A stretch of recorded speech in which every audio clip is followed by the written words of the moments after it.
Okay, welcome to this episode of KUDEN podcast radio.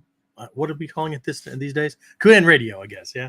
Okay. So first episode of 2024. That's going to be one of my New Year's resolutions.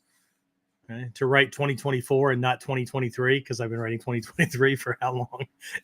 Anyway, so welcome. Not only is this the first episode, it's on the very first day. So another holiday episode. And most of you guys know how I like to stay consistent. So here we are. Anyway, so let me tell you, we'll start with a little, I don't think I'll hold the whole story. But anyway, I have not spent a New Year's in Japan itself. However, the closest I've gotten was actually 1 year, many years ago. And it's not possible to do anymore because they tore it down. Anyway, there was a little island, right, off of Toronto. Toronto, Ontario, Canada sits on Lake Ontario, or at least that's its waterfront. And there are these little islands and little outcrops and things like that come off the landmass. And there was this park, I believe it was called Ontario Place. And there was a monument there dedicated years prior to the Japanese Canadian community.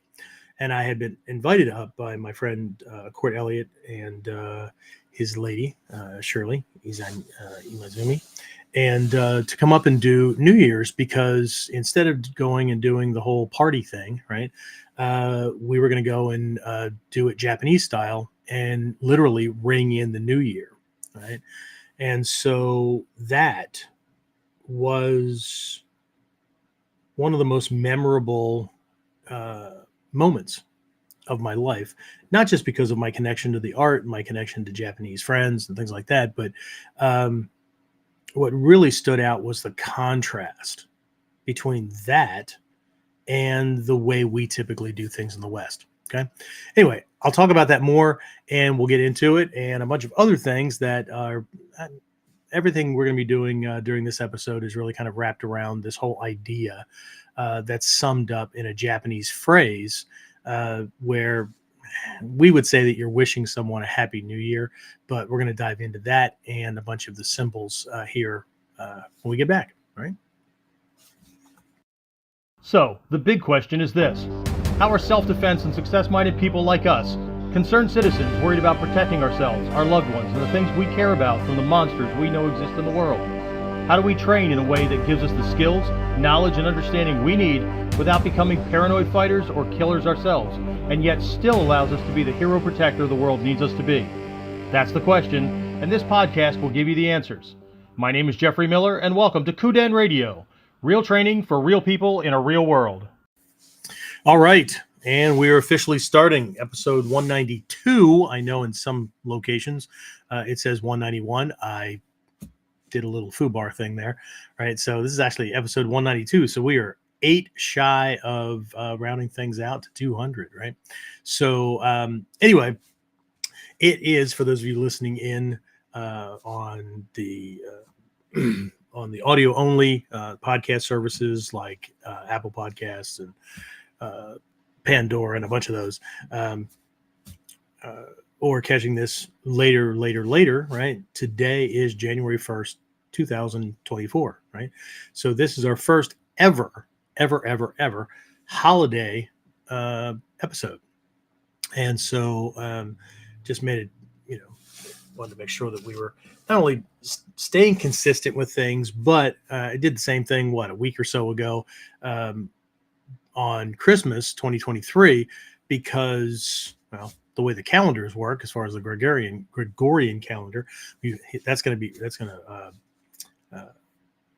be kind of prominent during this episode.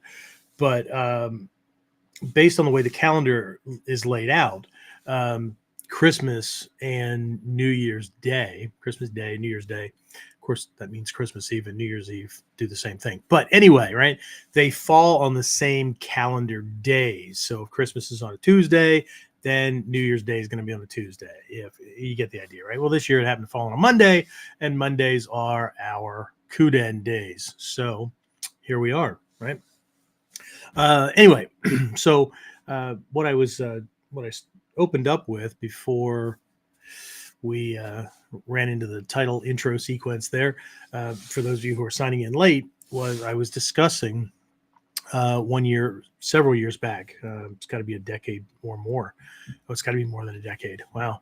But anyway, I was invited to celebrate New Year's with some of my Canadian friends in Toronto, Ontario, Canada. And so I drove up and we did our thing. And so, it was a couple of days here or there, but on New Year's Eve, we went to this park, this area, right?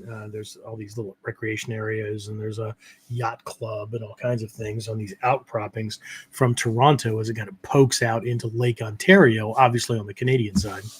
And the reason I was invited up and the reason I said yes was because we were going to be doing something that is very, very Japanese, to literally ring in the new year.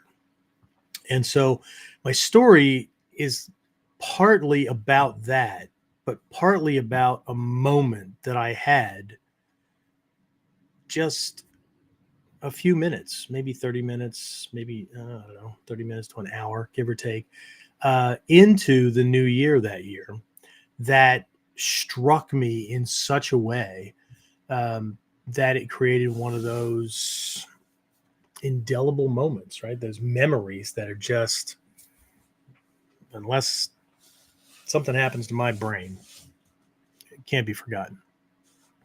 And so, in this area called Ontario Place, there was this monument that was dedicated many, many years before. It was dedicated to and for the Japanese Canadians, right? So these Japanese that had emigrated to Canada, set up in that region, and there was such a significant number, right, and how they were contributing to and influenced by and things like that, right? So there was this monument, and the monument was a temple bell, right, that had been shipped over from Japan, right? And I can't remember the entire history behind it, but it's easy to look up, right? They have long since dismantled this monument. It was one of the saddest days of my friends' lives, and I didn't take it that well either, but everybody wants to have progress and everyone wants to develop things, and well, anyway, but it was if you've ever been to Japan, if you've ever seen these things on temple grounds, instead of the bell being in a steeple or something like that, right, they have these platforms, and sometimes they're at ground level, like the one that I had the honor of ringing at Hiezan, right, where the Tendai Temple is. I was trying to remember if I did one at Koyasan for the Shingon Temple, but so, and sometimes you have to walk up multiple steps, and there's this platform. And then there are these pillars. It's basically, excuse me, my grandson gave me a cold, so Happy New Year. Anyway, so it's basically like a gazebo. It's definitely not a pagoda. Definitely not a pagoda. Anyway, so it's for those of you old enough to remember to know the reference. Anyway, so, and then in it there's this big bell, really big, right? Enormous bells, and they tend to not have the clacker inside, right? There's not this big thing. And a lot of European bells are set up this way, kind of, but what they have is what amounts to a tree trunk, right, as kind of a battering ram, right, tied to and supported by very, very thick ropes, and then in the case of this particular one, there were handles along the side where you pull it back and boom. So that's what we did, right? So there was this bell, and we had this bell ringing thing because in Japan, at the stroke of midnight, and actually leading up to it in some regions, all these Buddhist temples, right? You can hear the ringing of the bells, right? These gong-like bells everywhere, just everywhere, right? And I don't know what it's like there because, again, I haven't done it personally in Japan yet. However, I know what it was like on that little island at that monument. And there were over 100 people that showed up for this thing. And so there was a Shinto priest and there was a Buddhist priest, and they both did this traditional Japanese New Year kind of thing. And then everyone got a chance to do 3 rings on the bell, right? And so by the time you get up there, your body was already buzzing because of the vibrations and all that kind of stuff, right? But it was both empowering and soothing and quieting, I think is a good term, at the same time, right? And then we were all gifted with this piece of mochi, which is, and it's not the ice cream mochi for those of you who, like, your brain went right there, right? It's not mochi ice cream, right? It's just this glutinous rice that everybody prepares the year before. It's also, unfortunately, responsible for a lot of deaths in Japan on New Year's Day and following it, because, like, if you're not careful, like, it'll just get gunked up in your throat and there's no getting it back out. But it's this rice and flour and whatnot that's mixed up, and then it's pounded into these very, very dense bricks, right? I could see how they would be a good food source for like an extended period of time because of the way they're made and whatever, right? It kind of reminded me of beef jerky, but no meat products, right? So we were all gifted with one of these because that's another one of these traditions. And while that was really, really significant, I stayed until the end. I stayed until the last person rang the bell, right? And then my friend introduced me to one of the priests. I think it was the Shinto priest that coincidentally was his friend. And I still think he should run for mayor of Toronto because the guy knows everybody. And his claim to fame is just connecting people, right? So, Court, if you ever hear this, dude, just keep doing what you're doing. But anyway, so get introduced, and connected to the art and my connection with Tendai Shu, Mikyo, and those kind of things. So I got gifted with an additional blessing for the new year, which, again, cool, but just kind of added to the experience. And then we all kind of started on our way because the parking area was quite a distance away. And we got there fairly early, after 6, 7, something like that. So we were there for quite a while before the ringing of the bell, obviously. And to say it was chilly, that'd be an understatement because we were coming right off of Lake Ontario where they have all that lake effect snow and shit like that. Luckily, I don't think it was snowing. I don't remember snow. I remember cold. I don't remember snow. But so when we got there, everything was quiet. Everything was peaceful and things like that, right? And so we had our moment, right? We were doing our thing. And when we left, there were several from not only like Court's friends and whatnot, but another friend, Greg, he had a dojo up there, and I used to go up and teach seminars, or I'd go up if he had, guest instructor or something like that. And several of his students were there with him as well. So most of us stayed until the very end. And then to get back to the parking area, right? You have to cross this bridge, and it's just a footbridge, right?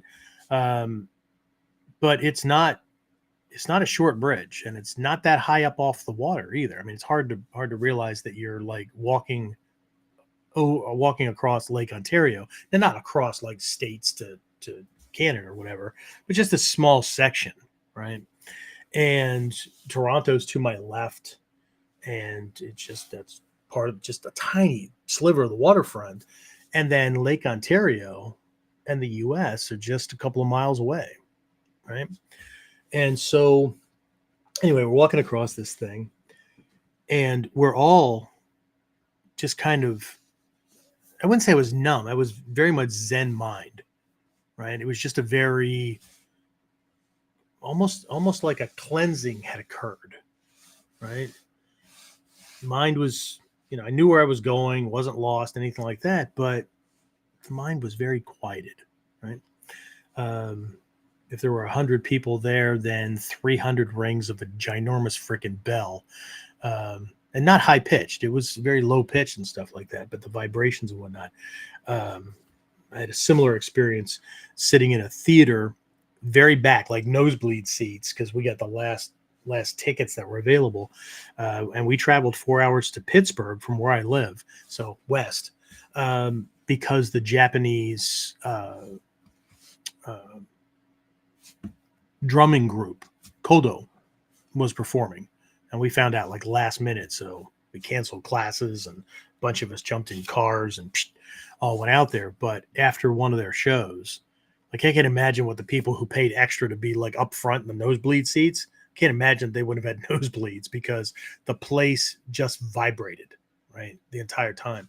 There were people that had chronic pain that were reporting afterwards that all the pain was gone because of that. Basically, it was sound therapy. Excuse me, I apologize. Anyway, so but I was in that kind of a state, and I was very I was very much in my head, and just kind of thinking about the experience. And we were all walking pretty much single file. There might have been somebody to my left, I don't remember, but we weren't talking, right? We're just heading back to the cars. And all of a sudden, what broke through that state of mind was this nightclub over to our right, because the waterway kind of like hooked around a bit. And so on the other side of this bridge, there was this club. I don't know what kind of venue it was normally, but there was this fucking ginormous New Year's bash going on, right? And there was loud music, there was the whooping and whatever, right? And that broke through. And so the moment that's kind of seared into my brain, that will help me to always remember the Japanese thing. And that was really, really cool. But the moment that I had was in recognizing the stark difference between the way the holiday is celebrated in the East versus the West. Okay. Does that mean in Japan or in certain Eastern countries and whatnot, there aren't Western style celebrations? No, of course not. Right. But those kind of things are normally done around like the spring solstice, right? The new birth and things like that, or the autumn, the autumnal equinox and things like that, right? So, and we'll talk about that here in a minute, but there's just this huge difference, right? That things that my teachers had told me years before, like, really sunk in, right? That when it comes to holidays, because the Japanese have imported a lot, right? Including Christmas, okay? The way the holidays are seen and celebrated are like 180 degrees in the opposite direction, right? Like Christmas, and I know it's, for how long has it been uber commercialized and like that, right? But the original meaning and whatnot behind it, right, is it's the, it's about gratitude, it's about, celebration and gift giving and things like that. And I know there are Christmas parties and whatnot, so this is like splitting hairs, because as time goes on, um, this may rub people the wrong way. And you know what? My new thing for 2024 is I don't care. My thing isn't about whether I rub somebody the wrong way. My thing is, my job is to wake people up so they don't have to like it. Okay. They won't ever forget that I said it, which is fine with me, because my job is to plant seeds. And hopefully at some point that seed germinates and serves its purpose. Right. But where Christmas is more of the religious holiday, and then New Year's is the party celebration kind of thing, in Japan it's exactly the opposite. Okay, because Christmas was imported. Now there are Christian organizations and things like that in Japan, all over the place, right? Everything from Judaism to Protestant, different denominations, to Catholicism. But it's just different, right? The vast majority of the country, Christmas is the celebration, work Christmas party, copying that aspect from the West.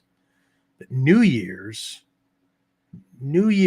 is where you set your goals, where you, right, you focus on things, and there's even, I was going to say subtle, kind of references and things like that, but some of them are not so subtle, right? And we're going to talk about some of those during this episode. But the idea, right, of the whole new year and this idea of renewal, right? Believe it or not, it used to be a huge part of things here in the West as well. But in the name of progress, in the name of change, in the name of, well, the world's different these days, we don't do it like that anymore. Yeah. So, people tend to not know why the hell they do things. Okay? It's just another day off. It's another reason to party. It's another reason to get more shit that you didn't have before, right? Or you didn't want to have to spend money to get for yourself, or whatever, right? So anyway, well, we'll continue on this because I'm going to segue to calendars here in just a minute. But James is on for this one. Yay, James. Right. So who do we have? I see well over a dozen live that the system is reporting to us. And while you're checking in with that, I'm going to try to keep my voice or my throat wet. We got Dave, Jared, Jeffrey, Victor, Jimmy, Glenn. Well, apparently you people didn't have anything better to do on Christmas or New Year's night. Awesome. Everybody's saying good evening, Happy New Year. Dave said, and now you need to say, Kotoshi mo yoroshiku onegaishimasu. Yeah, that. There's James just nodding. Yeah, like that. Yeah. Don't worry, I'll translate it here in a minute. Actually, you say akimashite omedetou gozaimasu. Then you say kotoshi mo yoroshiku onegaishimasu. Maybe I should just do a course on like speaking Japanese at some point. We'll just bore people to death because I'm going to spend an inordinate amount of time making sure that people can fucking pronounce it right. Domo arigato gozaimasu. So.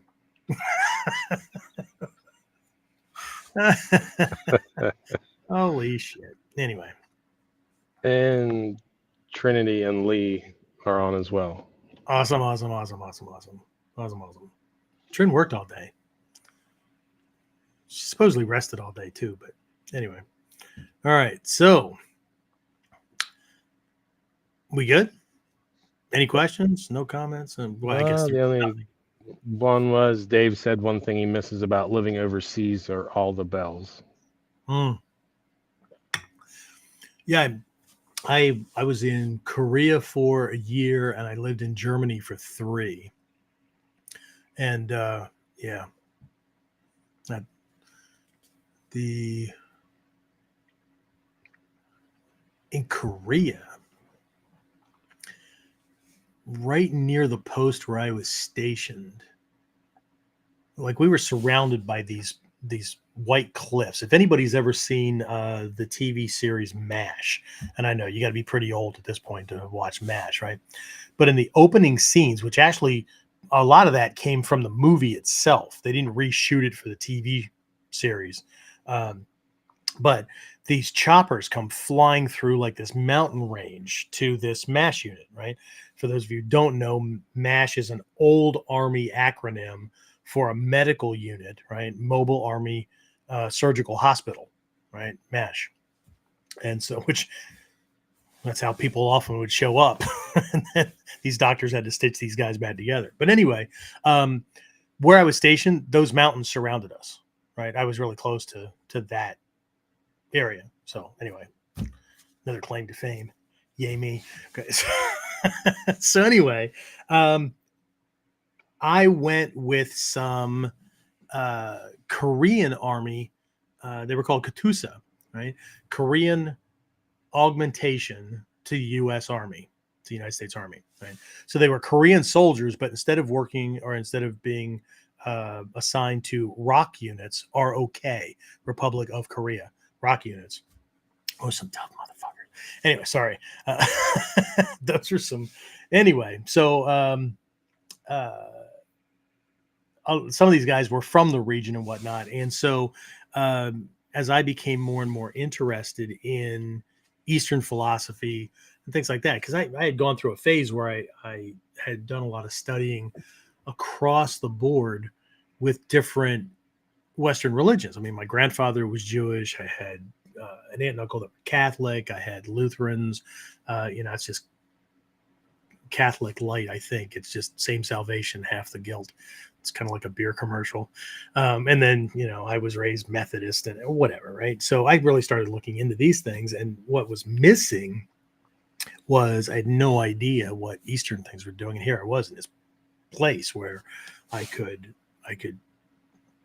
research. But what has always amazed me, and there's things on my bucket list around this planet that I'm going to want to see before I am ashes again, that it has always amazed me that while there are some pretty significant things that human beings do for progress, that they have done to advance the human civilization and things like that, right?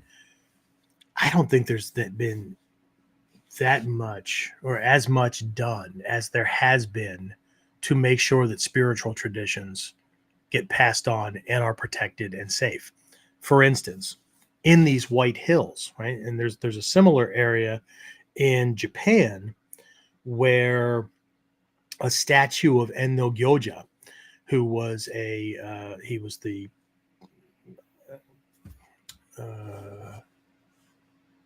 assumed, or what would you say,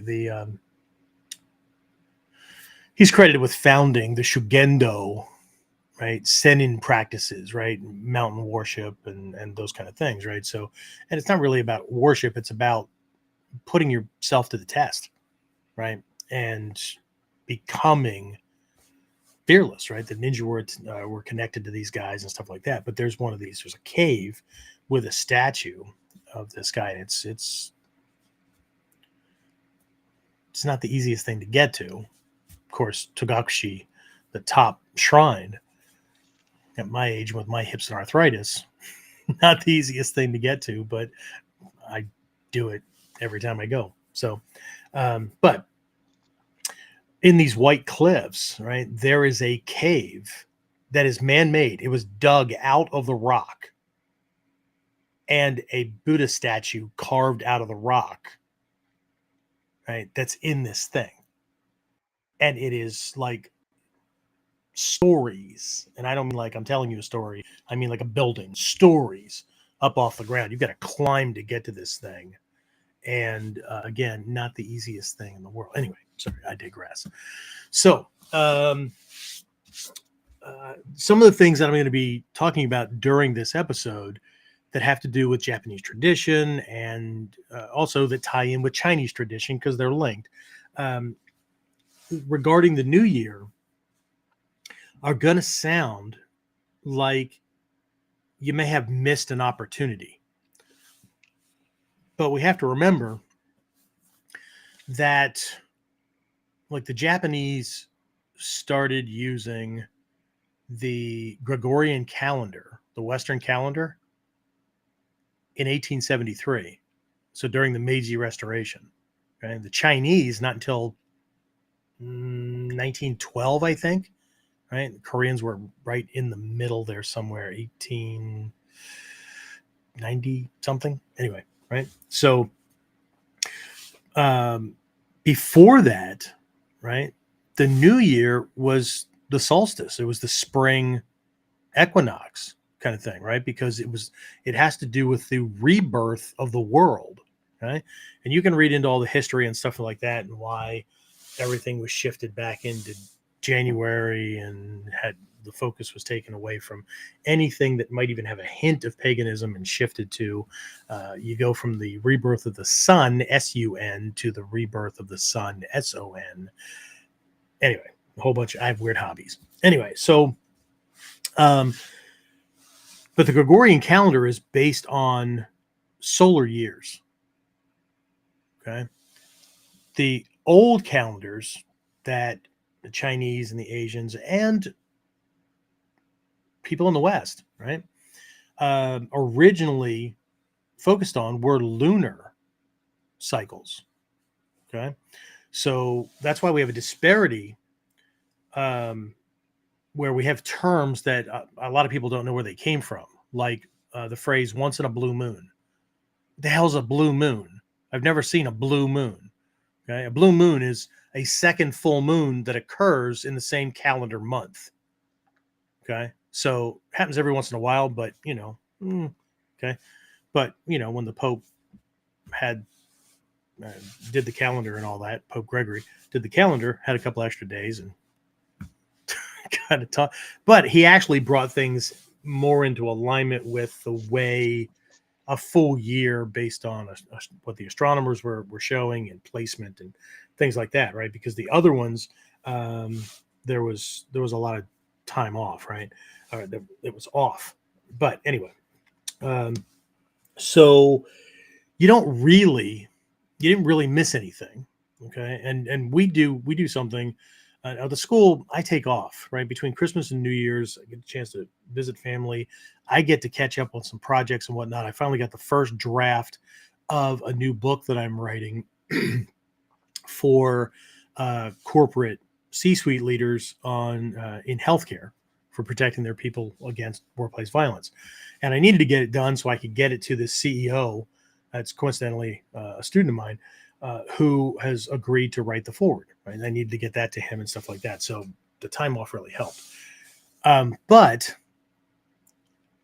we also do a celebration at the academy to celebrate the Chinese New Year, right? To bring it to do it during the same time it would normally have been done by, and here's the key point, by our samurai and ninja ancestors. Okay, so they wouldn't have been celebrating any kind of renewal or any kind of new year or anything like that. Now it would be, another season, right? It'd be after winter was waning, right? So I love it when people throw around the words like, I only do it the traditional way. Really? How much do you know about tradition? Okay. And what era are we talking about? Anyway. So prior to 1873, the Japanese were on that lunar calendar. Okay. Prior to 1912, the Chinese were still on the lunar calendar. Right. But and actually for us, for the West, that calendar switch 1580 something. So it was late 1500s, right?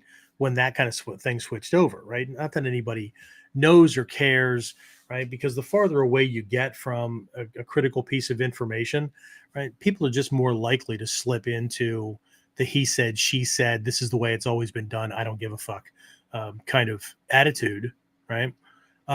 Even though it might be important, right? I mean, why do people do that? Why do people hang wreaths on their doors? Why do they in the West here? Why do they set up Christmas trees and things like that?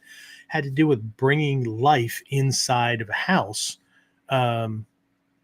during the dead of winter, right? It was something that kept the spirits up.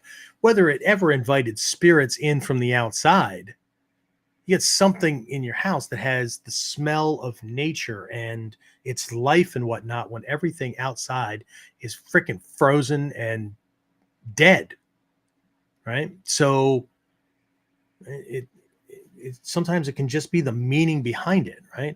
Why the wreaths on the door? Well, and they do the same thing in Japan, right? It's not necessarily a wreath, but this kind of thing is hung to invite the spiritual ancestors to still enjoy, right, the connection with the family, and to invite them in from the cold and darkness and things like that. So interesting stuff, right?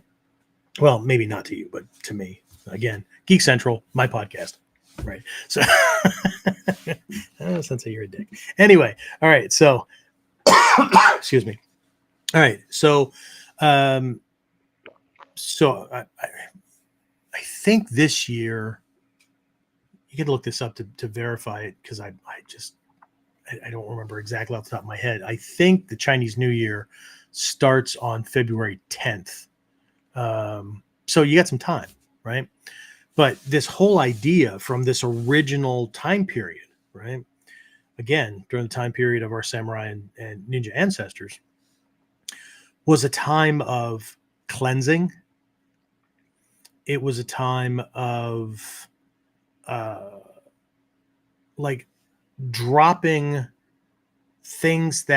dropping heavy weights, right? So settling debts and prepping for again, the modern Japanese are following this Western thing, because again, Meiji Restoration, a big part of that was the merchants taking over and the social elite, right, believing that their old traditions were barbaric and behind the times, and anything from the West was good or was better. And you can see symbols of this even today with people that are, especially senior citizens and whatnot, right? They'll be dyeing their hair brown, or typically they don't go as crazy as Soke did and doing purple, because, right, his wife said it would look good on him. Anyway, right, it has more to do with a don't give a fuck kind of thing, that they're retired, right? They're not in the social construct. They hit an age where they can do what they want, right? You've put in your time, you've paid your dues, right? They're not in the corporate structure, so natural Japanese black hair, brown eyes, whatever, not expected. Okay, so a lot of them will dye their hair, and the younger kids do it too, especially going through school and whatnot, and then they go out into the workforce, and there's a sudden change, right? Every once in a while you'll see an exception, but that's what it is. It's an exception. But they dye their hair brown because they think that brown is the most attractive color, or a more natural color, that kind of thing, right? Weird stuff. So anyway, so there's still this attraction, just like people here, right? You think about how many of us are attracted to Asian things, not just because they're part of the martial tradition that we're a part of, or the symbology and what it does to help us move forward and whatnot, but it's not our everyday. So, and then we start thinking about that being better than this, or whatever. Okay, it's just a part of the way ego kind of gauges things, right? Sometimes people do it because it's a need to be different, right? That it's the individual trying to express itself, right? Same thing there, right? But anyway, so you got this calendar kind of thing, and in China, it's a 12-day process, right? And there's like 12 days leading up to the actual Chinese New Year, and then there's stuff that goes on afterwards. And during those 12 days, and this was the same when I do this research, this is the same across all kinds of cultures, and these cultures never even bumped into each other. You can see how China influenced Japanese things, because the Chinese, education-wise and philosophy and all that, was way farther ahead. So they would send people. The Japanese would send people over there to learn. It's how Shingon, it's how Tendai, it's how Mikyo got to Japan. It's how Buddhism in general got to Japan, right? Those kind of things. But during that time leading up to the actual celebration, they're cleaning house, they're getting rid of stuff, they're making amends with people that they've had problems with or whatever, because it's a period and a time for getting your shit taken care of, okay, so that you can truly start new, start fresh. Okay, we'll talk about that here in a minute. Okay, but there's this big kind of a leading up to, okay, so that, and this is a huge thing, right? So that we don't have the feeling that it's just another day, just because one calendar ran out and we took the next calendar out of its plastic wrap and hung it up. Okay, we had a party, we had a little celebration, we set some goals, but in an hour, in a day, in a week, we're off the wagon and doing whatever else, right? There's a huge difference in the perspective, right, on how these things happen, right? So we'll talk about some of these a couple of these things, because I can't go into like all of it, but James, was there any questions or comments or anything that came up during that little spiel there?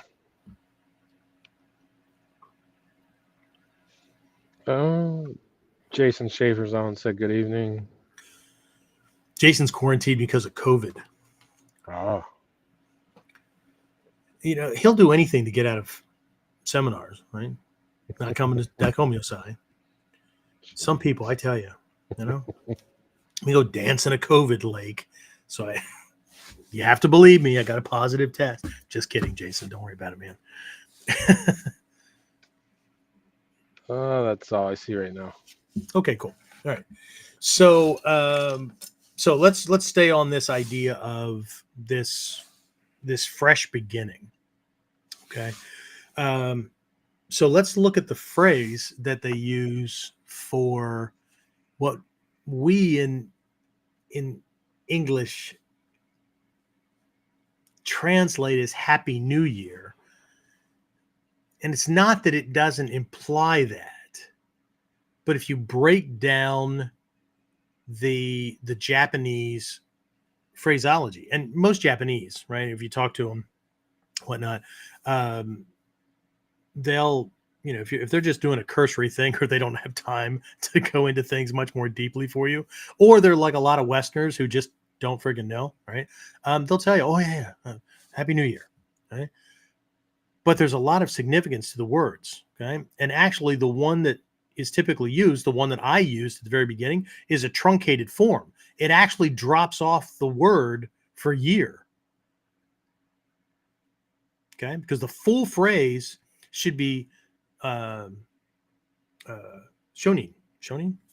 akimashite omedetou gozaimasu, right? So one is for year, okay?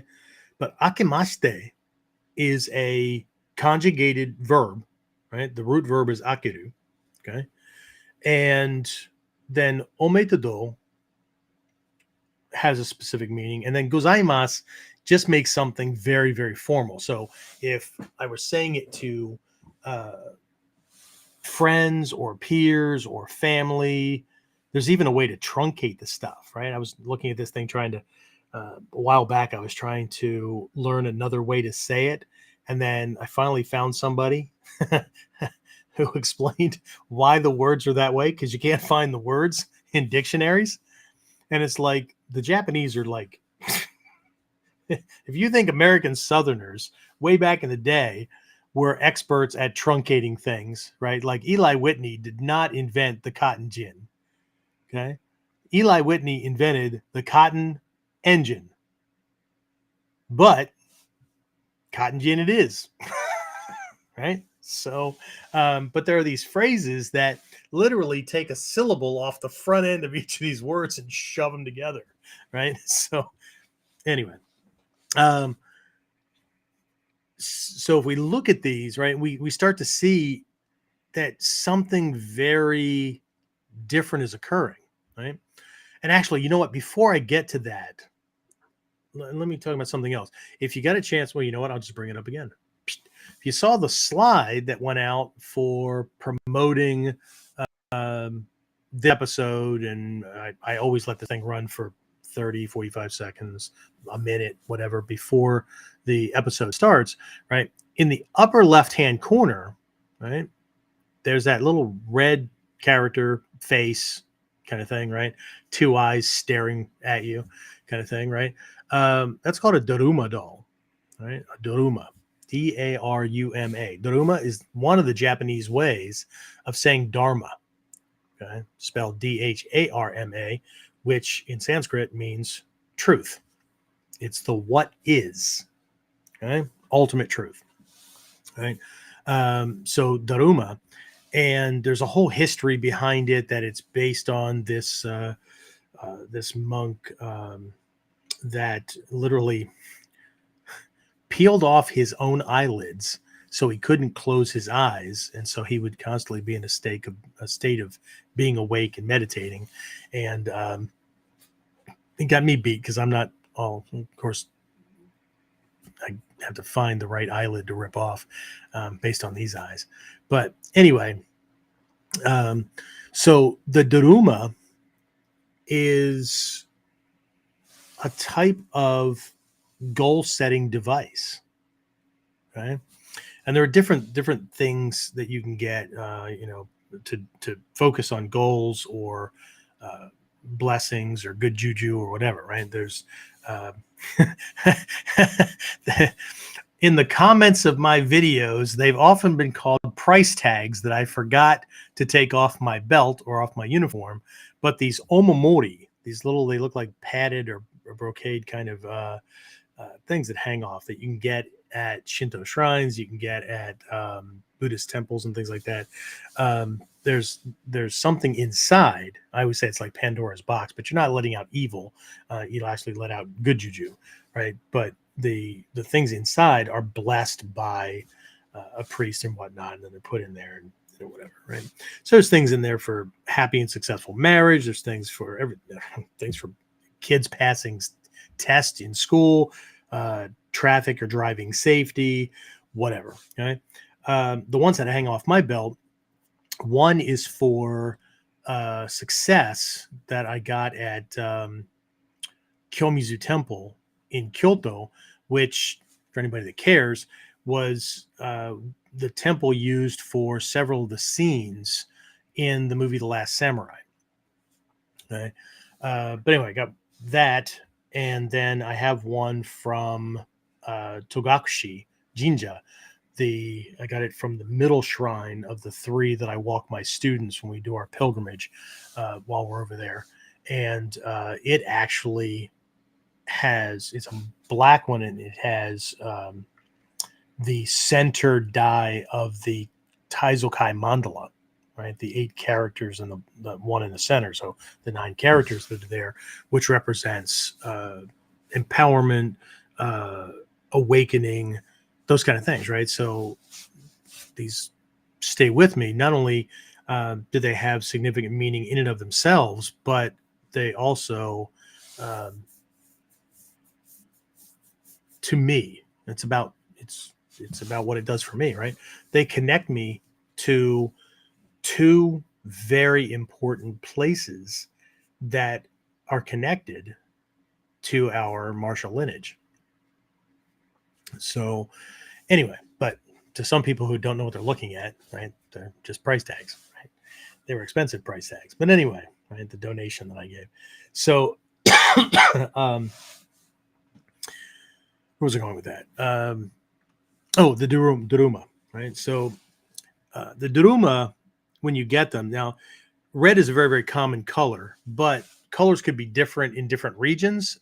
But there's also certain regions where you can get a set of different colors, or you can just choose a particular color, not because you like it, but because the color represents something. It represents, some could be, and it's all about success, right? I want to have success financially. I want to have success in relationships. I want to have success, whatever, right? So red is just one of those things that's kind of a catch-all kind of thing, because on the mandala, the color red, or it's actually a reddish orange, represents light and life, that Western realm on the mandala. Anyway, so, but the Daruma, when you get them, everything, unless you get one that's blank and you're going to paint it, which is very, very rare, everything's painted, but the eyes are just completely blank white. They're the original color of the material that it's made from, right? It's just blank, right? And so as a goal setting device, and we've done this a couple of times where we've done like a New Year's new goal kind of thing, right? We typically do a Goma active meditation ceremony that's borrowed from Mikyo and focused on the whole, well, it's focused on success anyway, but it's a way to help people break the barrier of just doing New Year's resolutions and give them a kick in the ass, so to speak, right? But it's all one symbolic thing, right? You're literally in that time frame doing everything that is necessary to do to accomplish the goal in that moment and putting those intentions out in the world.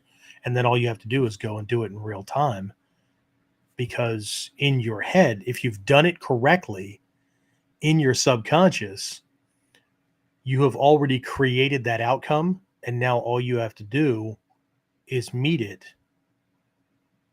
at that given point that you decided that you can have it done by, in time and space. But it has to be done within a year. And this is a key time frame. So with the Daruma, when you set a goal, you color in one of his eyes, and then you set that Daruma someplace where it's going to be staring at you on a regular basis. Okay. So that it's a constant reminder of something not accomplished. Okay? Which I think is really, really important, because if we let ego do what ego does, especially with regard to how it handles hardship and things it doesn't want to have to do, right? Procrastination, all that kind of shit, right? Pretty soon we've forgotten that we wanted to do that. And then we remember, oh shit, I need to work on that. And it's been weeks, it's been months, it might even be years, right? And so anyway, it's put there, right? And then when you accomplish the goal, you paint in the other eye and you set it someplace that it's going to be looking at you, because now it's an example of. But here's this thing. A lot of people think that, like when I did this, when we do the Mikyo thing, or the Goma, and I tell them that whatever goal they're going to be setting, right, the only stipulation, like I want them to make it as fucking crazy as they could possibly make it, right? I want them to not believe that they can make it happen. Okay. And I've had people do that and then tell me later on down the line. One guy told me on Togakure Mountain, that 9 months before, that was the goal. And he had no idea how he was going to get there. But right? The only stipulation is that goal has to be attained by December 31st of that year. So when we do the Goma on Sunday afternoon, after lunch, before training resumes this year, right? So on January 7th, 2024, when people go through that process, the thing that they choose, and some are going to play it safe because that's where ego always leans in that direction, right? But the goal has to be attained by December 31st, 2024 or sooner. Okay? Because the rule of time management left to ego's devices is a goal or whatever task needs to be done will always take the amount of time you've given yourself to do it plus 20%.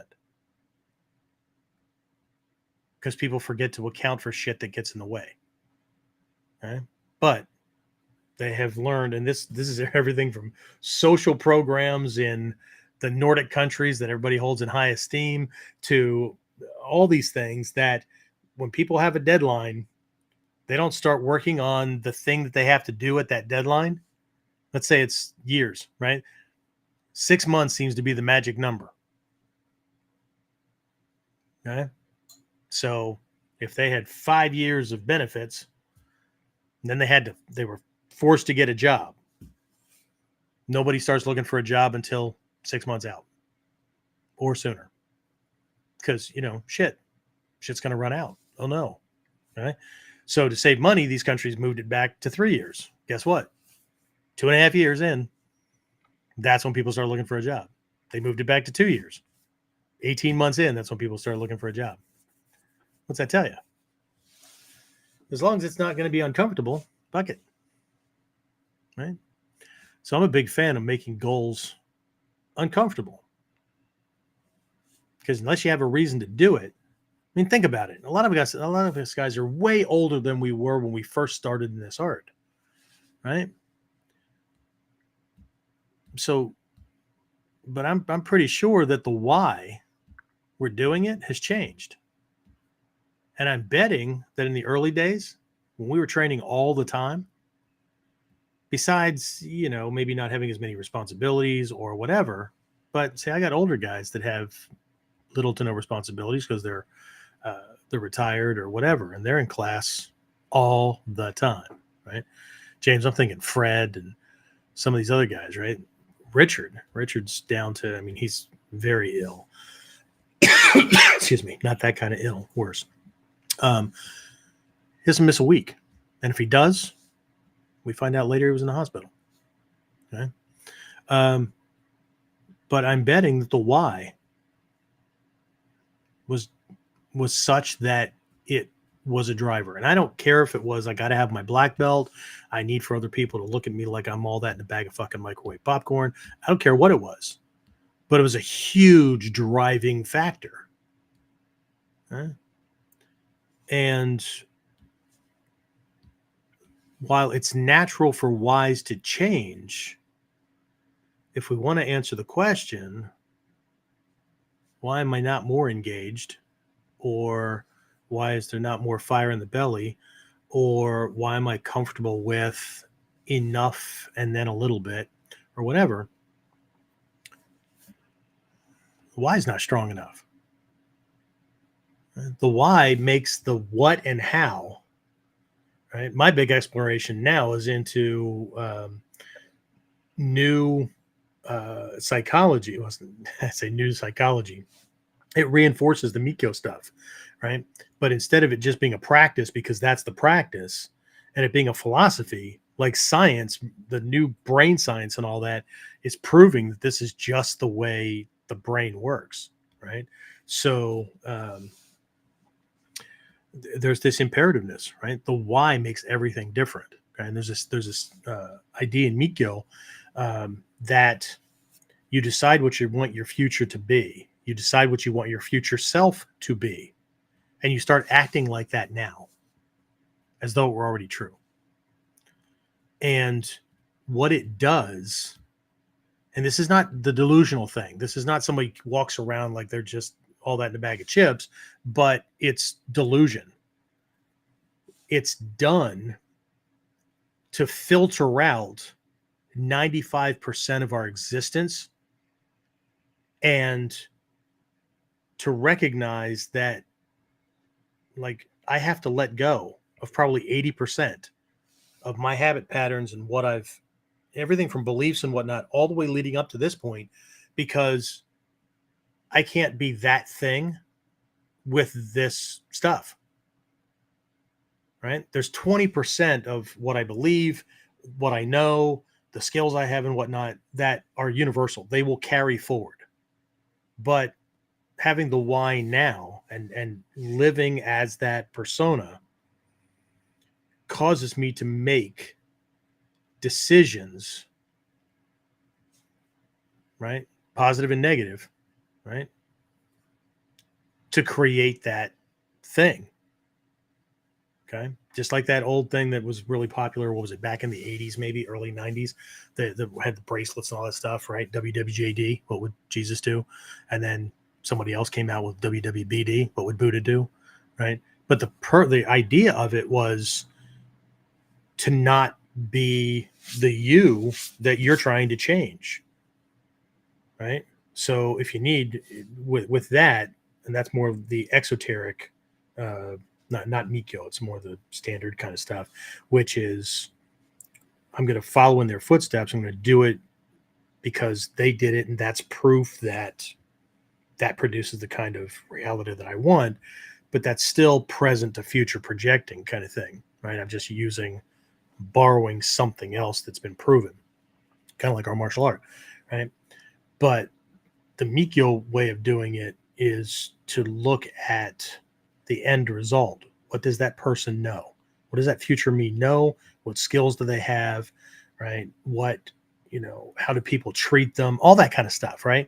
And then that dictates the what I do, the how I do it, all that. It's pretty freaking amazing that modern science is, catching up this stuff that in the case of Mikyo, it's 1600 years old. In the case of the stuff that supports it is, if we do with the official name, it's over 2,500 years back. And if we go to the supporting things in the Vedic and other spiritual tradition before that, shit, we're looking at 5,000-6,000 years, right, of proven stuff. So anyway, right, but what does this have to do with the Daruma? No, I didn't take a side street. This is all connected this year. Okay. So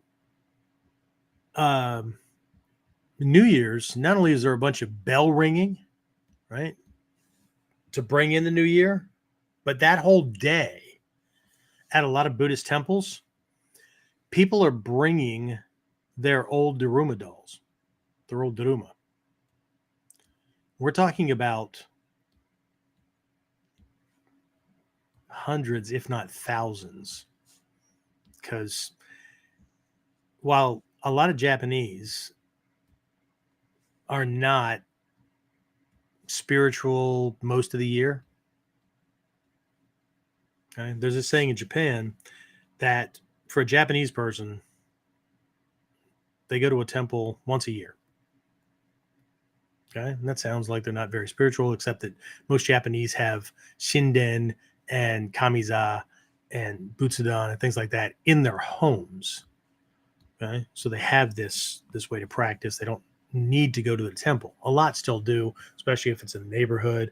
Or I've met people on Togakushi that doesn't matter how much snow's on the ground, they'll do it in snowshoes or whatever. They walk from their home up this big old freaking path. It takes an hour one way. Okay. We've jogged it and done it in 45 minutes, but it takes this amount of time to get up this thing, and it gets steeper and steeper as it goes. But they do it daily. Okay. So, but New Year's is the thing, right? Because it's setting and it's about this renewal. It's setting setting the stage, right? But the Daruma and bringing them to the temple is a part of the cleansing. Okay, you're not just cleaning out old shit, but think about this. Okay, how many of those Daruma that are brought do you think have both eyes filled in? Some, because that's a part of non-attachment, right? I'm not going to rest on my laurels because I accomplished that thing. Okay, what's the new thing? But by and large, most of them only have one eye painted in. Some have none, have neither of the eyes painted in because they never got around to it. But again, this is a symbolic thing. They bring it to the temple, and then at a certain point, right, it's like the doors are closed kind of thing, right? And then the priests have a bonfire and they burn them all. Okay. And see, that's the Buddhist equivalent to Shinto shrines, that if you've ever been to these things, right, you can give a donation and shake out this little thing and a stick pops out and has a number on it, or there's a little drawer that you go, whatever, right? And then there are these little fortunes. Okay. Well, if you've ever been to a Shinto shrine or a Japanese temple, there's a tree or a rack. Okay. And you will either see these paper ribbons that look like they came out of a fortune cookie, but a little bit longer, that are tied to these things, tied to the branches, or there are these wooden plaques, right? I have a couple in the kamiza in the back room of our dojo at the school. They're just kind of propped up on things. These plaques, you can get them for success and well wishes and things like that, right? I got them for empowering the dojo, but some people get them where they will write out something positive, but more often it's negative, right? It's something they want to get rid of. It's an illness that a family member has or whatever. And then they hang these things on the racks. And the belief is that the winds come along and blow the bad shit away. Okay. So if you get one of these fortunes that's not a good one, you tie it to the tree so that it gets blown away from you as opposed to you holding on to it. Kind of thing. It's not like American fortune cookies where everything is like, it's just freaking awesome. So again, all this symbology, right? It's just this stuff, right? But they burn them, right? And it's done yearly. At the end of the year, the old Daruma go and get burned. So the wasted time or procrastination or laziness or whatever prevented that from happening, or the old goal, right? I'm weighed down by the fact that I just haven't accomplished things. And now I've got guilt. I've got shame. I've got whatever, right? It's going to be burned away. Okay. Because in Mikyo, fire is a cleansing thing as much, and a purifying thing as much as it is an energy for accomplishment, like that fire in the belly kind of thing. Okay. So there's this time frame, right? This is not a, gee, I hope someday, or someday I want this to happen, or this would be nice, right? These devices are specific goals, right? And the symbol is based on this character, whatever, meditation, which, and the whole background of Bodhidharma, that was his name, Bodhidharma, was about discipline, was about focus, was about not letting your eyes close. Okay. Eyes open. Okay. Forward moving. Discipline. Okay. And accomplishing the task that set us on the path. Okay. No excuses, which is symbolic of why his eyelids, why he ripped off his eyelids, right? Didn't want his eyes to close. Right? Wanted to be awake at all times and aware. Constant living meditation. Not eyes closed, not escapism, and certainly not comfort. Holy shit, right? Talk about somebody sleeping with their eyes open. That'd be friggin' eerie. Anyway, so I have to throw out humor every once in a while. So anyway, so here's this time limit, right? So you got this ringing in the new year, but you also have this stuff that goes on to get rid of the impediments to a new thing. Okay. All right. So we'll come back to the phrase here in just a minute. But James, questions, comments? James gets to be everybody's surrogate, so we can keep the jackwagons from hijacking the system. No, I don't see anything. Okay. So let's go back to akemashite omedetou gozaimasu. So we'll start with gozaimasu again, just making something really, really formal. If I were talking to friends or co-workers or whatever, I would probably just say akemashite omedetou. Okay. And then again, there's this phrase afterwards. We'll talk about that in a minute. But omedetou, right? If anybody's a member of the school or if you've been with me long term or whatever, you have probably either heard me say this to you. Like if you're at the school, you've heard me say it every test, right? Whether you understood what you consider to be gibberish coming out of my mouth or not, doesn't matter. And if we've been discussing something, or maybe you reviewed for something, did a video review on some skills or whatever, and I acknowledged that or whatever, then it would be in written form. Okay.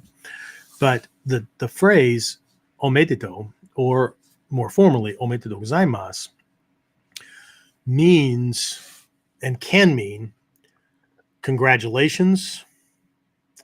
It can mean like way to go. It can mean that kind of thing, right? So it's kind of an acknowledgement of a success. Okay. So when I hand someone their certificate, when I promote them, right? Omedetou gozaimasu. Okay. Omedetou gozaimasu. Right. Congratulations. Right. Well done. Okay. That kind of thing. Right. Well, what the hell does that have to do with Happy New Year? Right? Congratulations. Well done. You made it. What? Okay. See, let's go back to akemashite. Akemashite is a conjugated verb, right? So akeru, akure, as we would write it with Romaji, does imply beginning, kind of, right? Like hajimeru, right? Of hajimemashite, right? Like nice meeting you for the first time kind of thing. Dozo yoroshiku is the follow-up to that, which is please treat me well. So please don't abuse me. Anyway, but akeru points to the dawning of something, or even the dawn, like the morning, a new day kind of thing, right? So if you put the word for year ahead of it, then okay, now you're saying we're starting, or there's the dawn of a new year kind of thing. But when these words go together, there's more of an implication of a congratulations on starting a new year safely, of starting a new year well, right? Of starting a new year clean, right?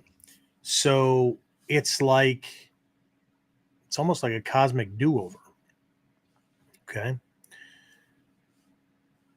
Because what stops a lot of people from things is they keep getting weighed down by all the shit that's not done. And at a certain point, sometimes you just have to erase the board. There's too many freaking notes on it. You can't read it anymore. Everything's in everything else's way, right? So it's not just a hey, new year, but there's this, right? Congratulations, right? You've made it. If you think about all the people who haven't, Some people are in a hospital bed. Some people are in a hospital bed that may only have a couple hours or a couple of days more. They certainly didn't start the new year safely. Right? Some people, like my mother-in-law, right,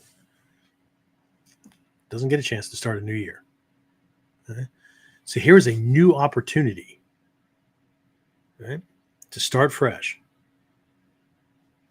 We've done this, right? So the way I tend to translate Akimasu de Omedetou Gozaimasu is congratulations on your new opportunity. Congratulations on your new dawn, right? On your ability to restart. Right? No matter how many times you've done it, right? You can restart. This goes along with our the phrase "nana korobi yaoki." Okay, nana korobi yaoki. Nana 7, korobi down, like a falling down. Ya is another way to say 8, and oki is getting up, picking yourself up, kind of thing, right? So one is falling down, one is picking yourself up.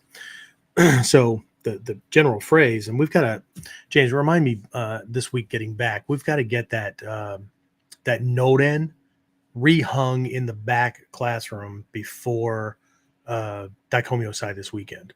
Okay, got this big noten. If you know what that is, these they look like split curtains that hang in doorways in Japan. It's a Shinto device. People just get them for decorations, right? But it has a split thing on it, and when you walk through it, you're not supposed to move it out of the way. You're supposed to walk through it. Okay, and again, it's like a brushing away, right? It's this thing.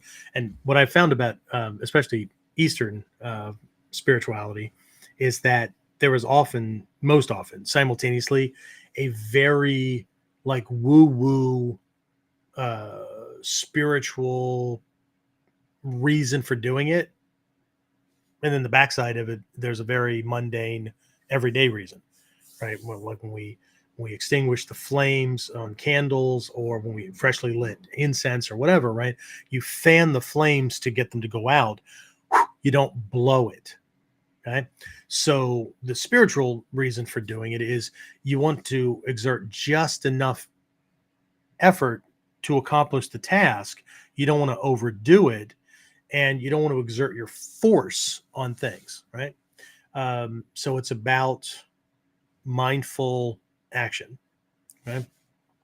The mundane reason is if you blow out the candles or you blow out the incense, you blow ash and wax all over the altar that you're going to have to clean up later. So it's just, they go hand in hand, right? So it's the same thing with this. I lost it. What are we on, James? You're talking about you're on this. I didn't freeze. Sorry, I'm not having an Alzheimer's moment. I'm just. You're talking about the noten. Oh yeah, the noten. Thank you very much. Okay, so noten is a Shinto device, right?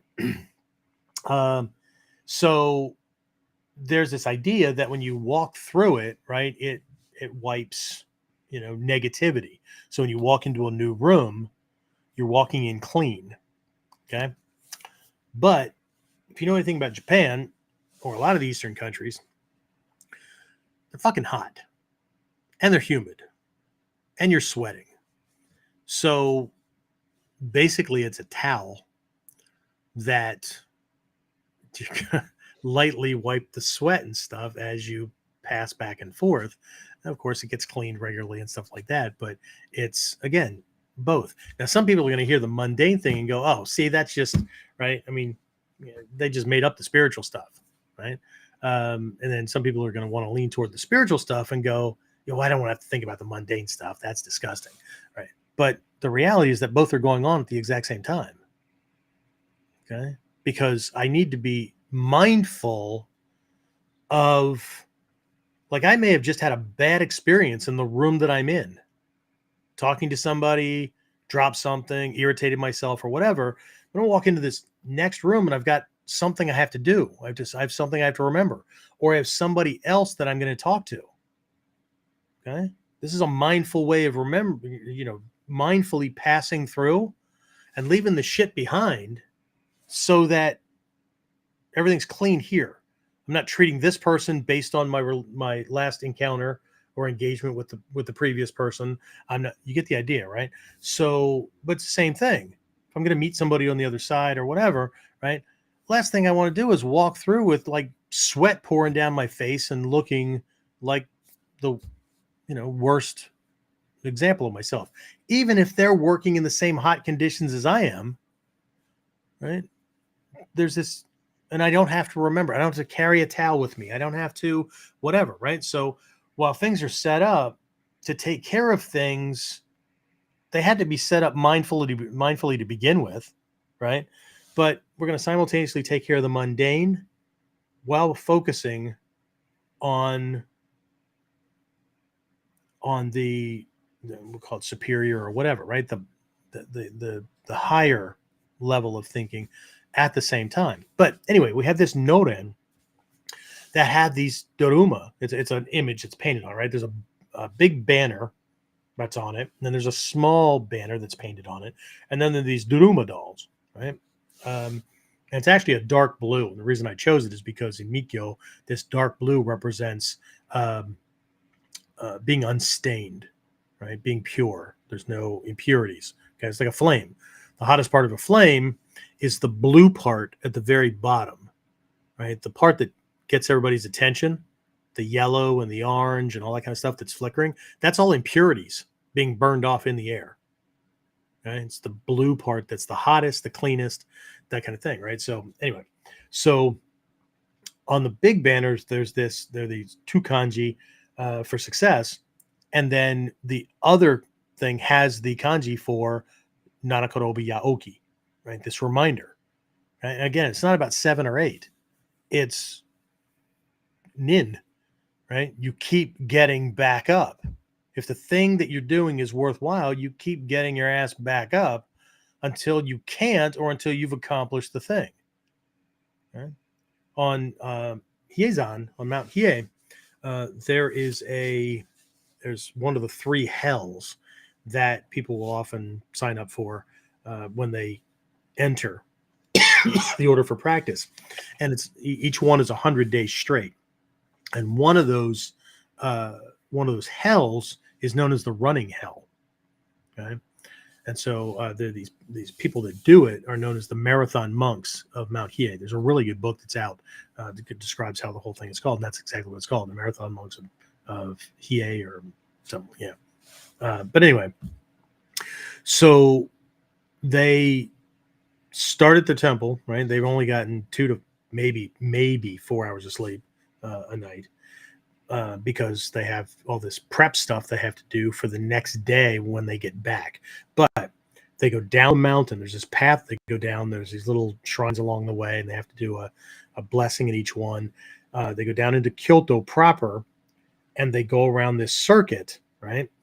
And they do a blessing at these particular temples, and not all the temples are connected to. They're not all Tendai temples. Okay, the whole idea is everything and everyone is worthy of blessing, empowerment, that kind of thing, right? And then they come back up the mountain and whatever. So I know some of you guys have already heard me discuss these things, so I apologize. Just give me a minute to catch everybody else up. But these monks, in addition to a vajra or kongo, right? These little implements that are used, and their jizu and whatever, right? They also carry a dagger, and they carry a length of rope. Okay. And the purpose of those 2 things is that if any point along during the 100 days that either they decide to quit or they become injured and cannot continue, sprain an ankle, whatever. Okay. They've already taken a vow to commit seppuku. So they have a choice. Right? They can use the dagger or they can hang themselves. That's commitment. I will do this or I will die trying. There's a lot of stuff behind these things. And again, I question anyone who says, I only want to do it the traditional way. I'm betting not. But we can use what we can, right? So anyway, akimashite omedetou gozaimasu. So let's say James says it to me first. Okay, akimashite omedetou gozaimasu. There you go. Okay, thanks, James. He didn't even see his lips move. Did you see that? Right. So I will repeat it back. I'll say akimashite omedetou gozaimasu, or just omedetou, right?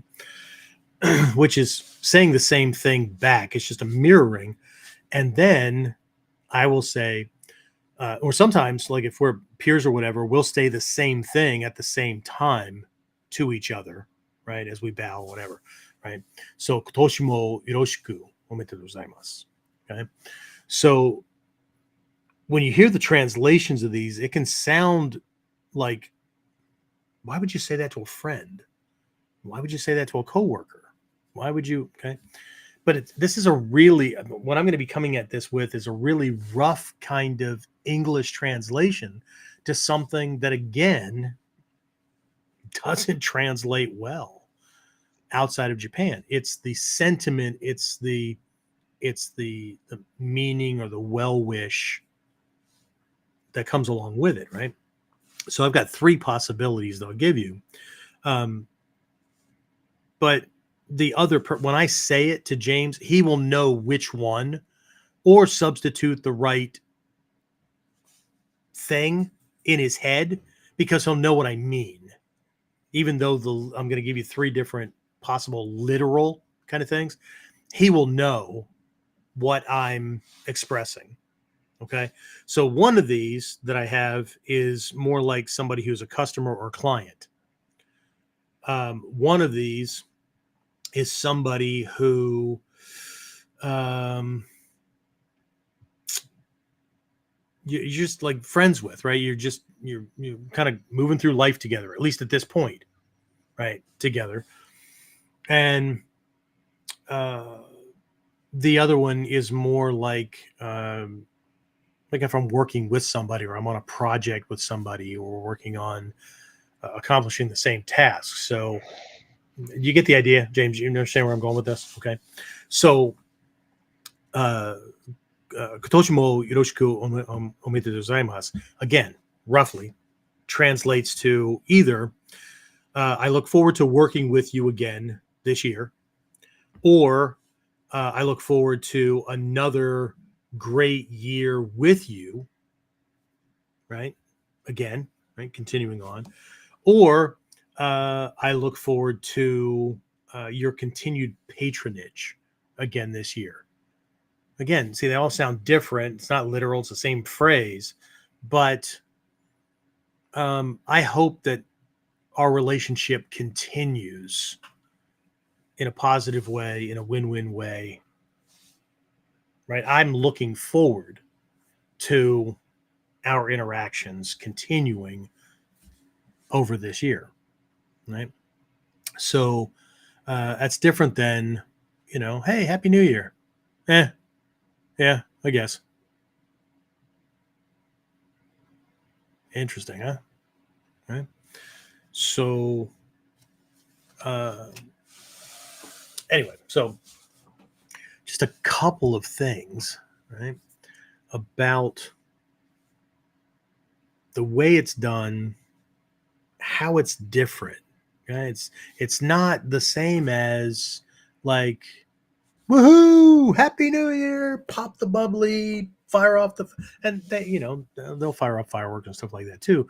But it's more like, again, going back to that bell, it's more like the ringing of a bell, because in Mikyo, we enter meditation, we come back out of meditation, right?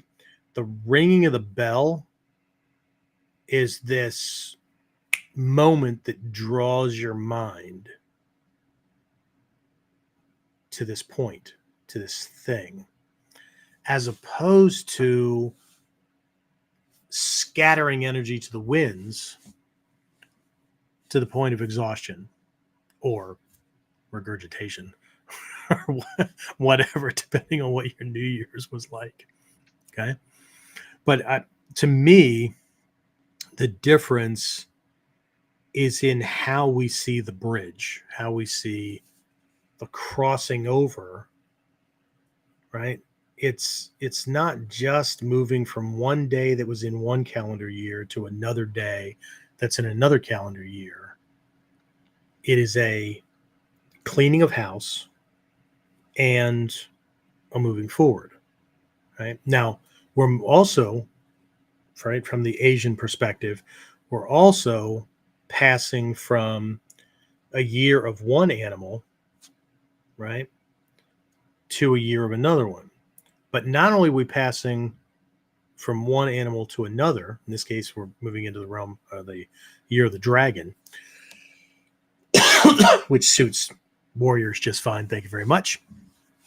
But what are we talking about? We're talking about a dragon, because if we just look at the Chinese definition, it's usually not the same. Or if we look at the everyday symbology of the dragon, it's often not like what we're talking about as warriors when we reference the dragon.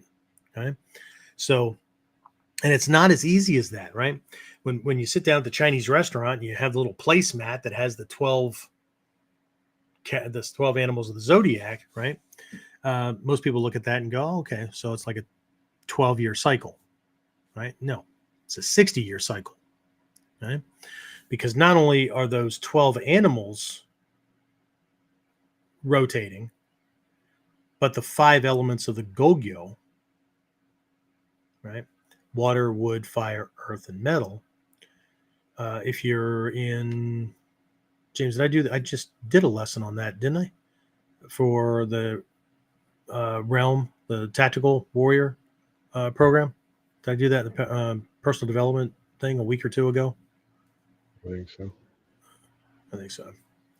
Okay. Either that or I did it at Whiteboard Wednesday. All these lessons are just freaking mismatched in my head anymore because I'm just doing these data dumps.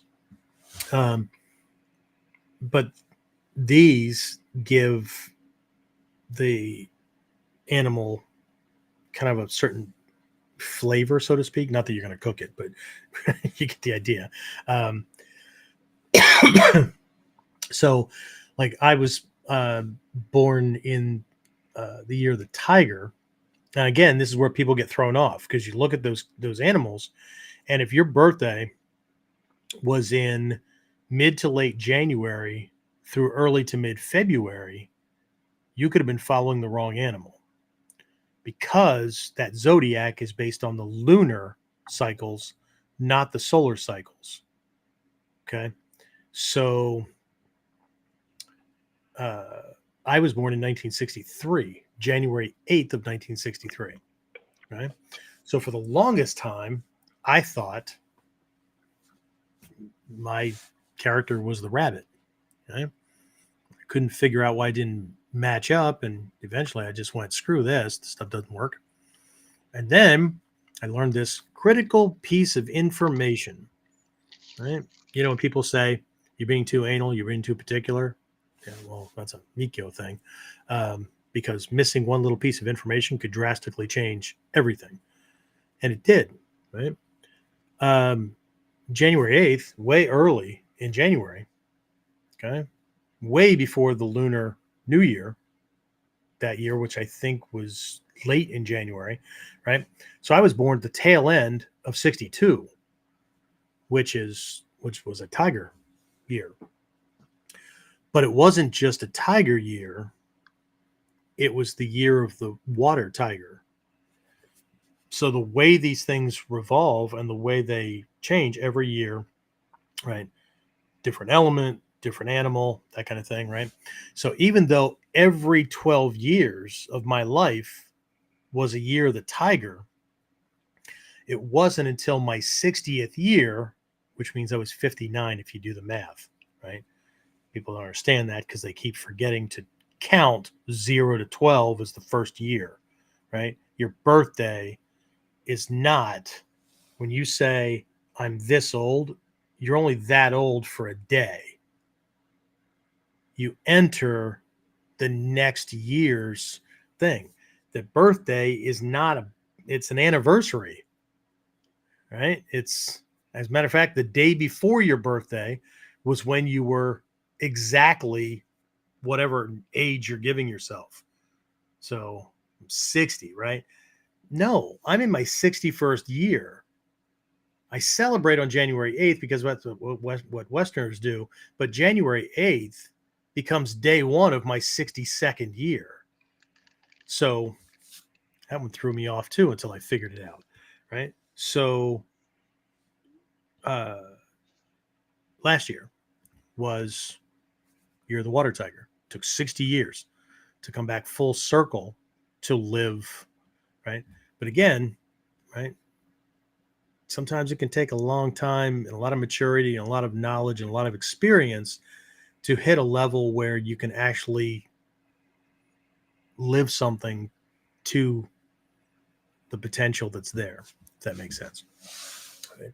So I'm just going to talk about dragon. We can talk about I'm going to hold off the wood part until we do something around the Chinese New Year, because I'm going to do something then as well. So first, just from a basic East, I'm just going to use the term Chinese for the moment, astrological kind of thing with the tiger, or with the dragon, sorry. With the dragon,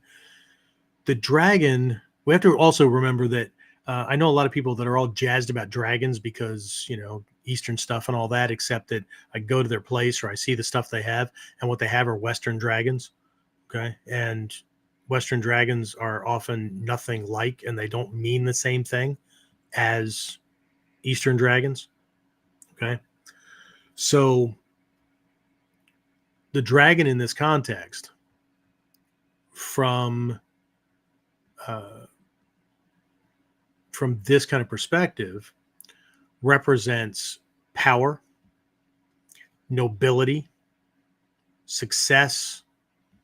Right? There's some other things in there as well, but these are the big three things. Okay. Because the dragon in the East is less flying reptilian-like. Well, still reptilian, but it's not like you took a lizard and attached bat wings or whatever to it, or and it breathes fire and all that kind of stuff. And again, all these things are different in the East as well, right? Because Japanese dragons don't have wings, as in the small wings that are right here. They have like these big old whiskers and stuff. Chinese dragons have the wings, right? And the symbology is different if it has 5 toes or 4 toes or whatever. Anyway, so, but the Chinese dragon or the Eastern dragon is more serpentine because it represents adaptability, flexibility, longevity, those kind of things. Okay. So, anyway, you have this, but from the martial realm, right, especially from what I've learned from Matsumi Sensei, right, the dragon is the counterbalance to the realm of the tiger. These are two very, very specific realms that the warrior is balanced between. Okay, there's this phrase "koteki ryoda."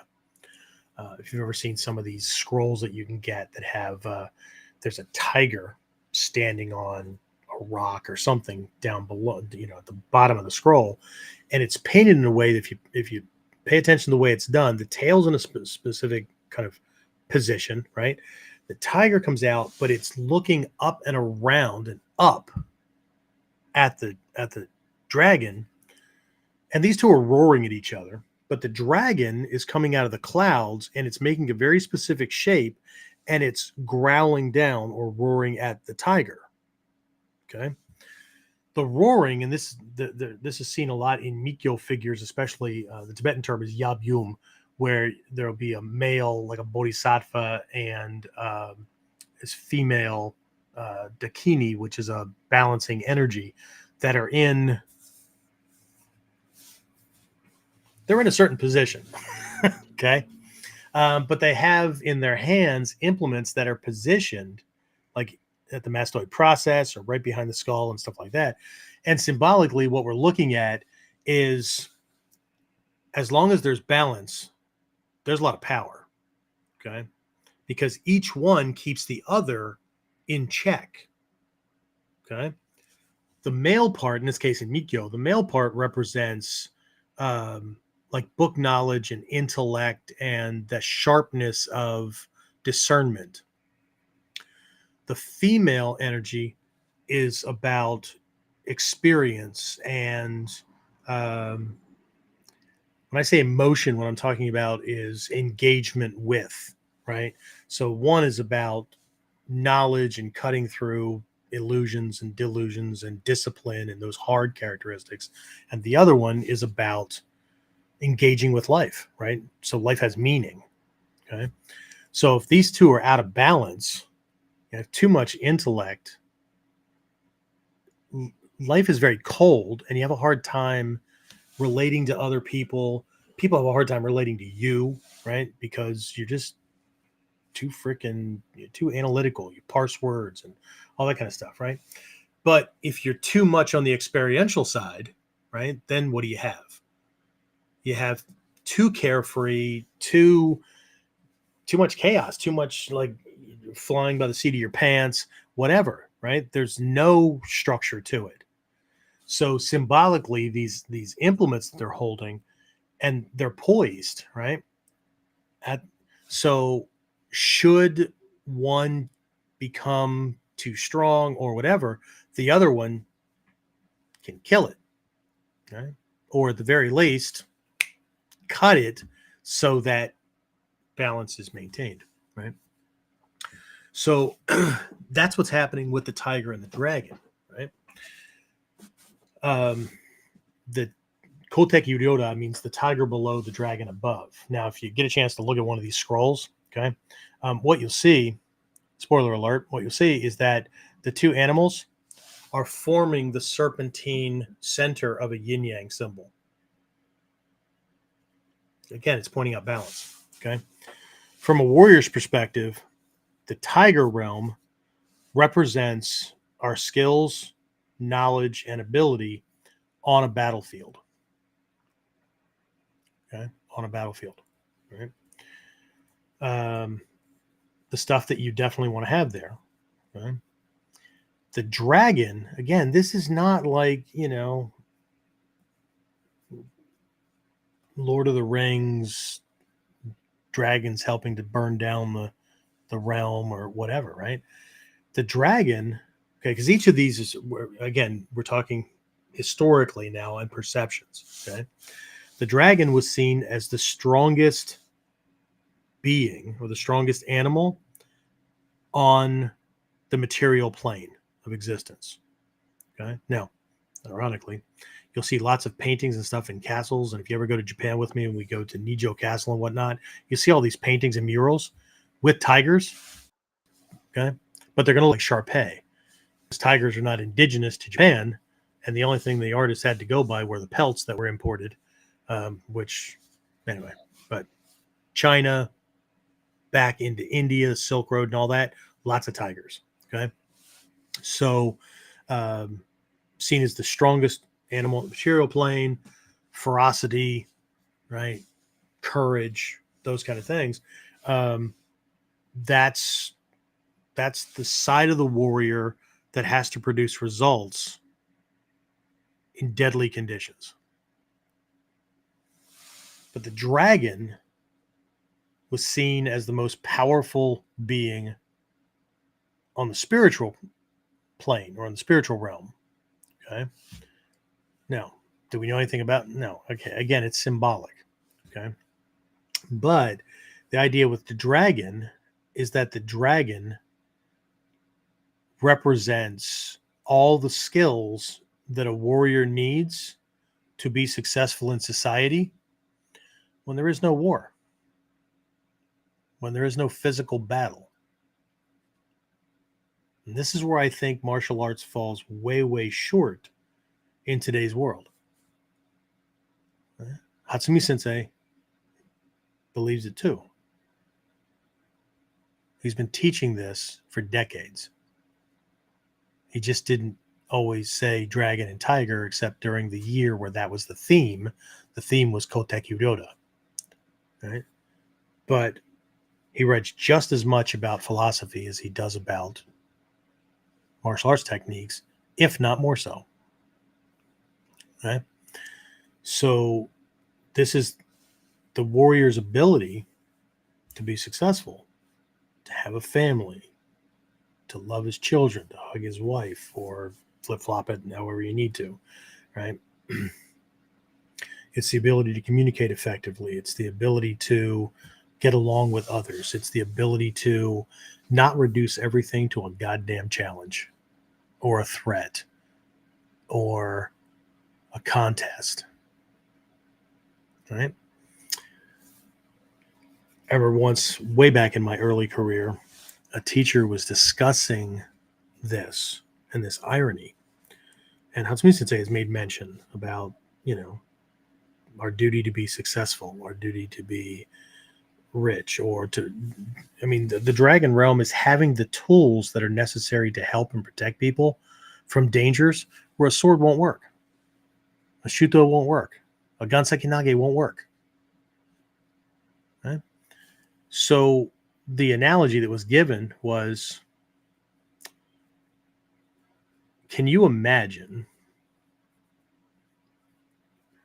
James Bond needing to get to a certain place to save the world, and because of his lack of resources or inability to manage whatever needs to be managed, or lack of foresight, or to be anybody less than what he chose to be. What did he choose to be? He's always in a freaking tuxedo, suave and debonair, whatever. Lives a high-class life, that kind of thing, right? But can you imagine him showing up to fight Dr. No or whoever by taking a Greyhound bus into town? Had to stop at 14 stops along the way, get off, stretch his legs, get there. The hell's his tuxedo and shoes and whatever going to look like when he drags his not so happy ass off that bus, right? And I understand the extreme perspective on it, and everybody can live. You can live any way you want, right? And this is not about anything other than the symbology that's representing these lessons from past masters that we all say we want to live.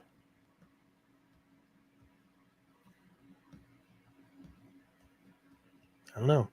I've met lots of people in this martial art. I've made mention about this a couple of weeks ago, and I think maybe it was I don't know, maybe it was Victor and I during first 7 steps class or something like that, where some of these people should consider themselves extremely lucky that they've gotten involved in a martial art where, in all honesty, rank was subjective, and they could get to a high level, but they don't have a violent bone in their body. So they're definitely way more over on the dragon side. But then there's others, more so, I think, that want it, or, in all honesty, need it to be more on the tiger side, because either ego is already centered around the tough guy persona, or there is a lack of in their own heart, a lack of belief, doubt, envy, pride, whatever, that That's attractive. But without both, right? The warrior, the tiger warrior, tries to use some of those skills in everyday life. Jail's the least of his concern. No, maybe lack of friends is least of his concern, right? The angry mob showing up at his house. But the dragon warrior has to hope to God and all that they hold sacred that they never find themselves in the middle of a war. Because we can have skills on one side or the other. And the Taizokai Mandala maps this out very well.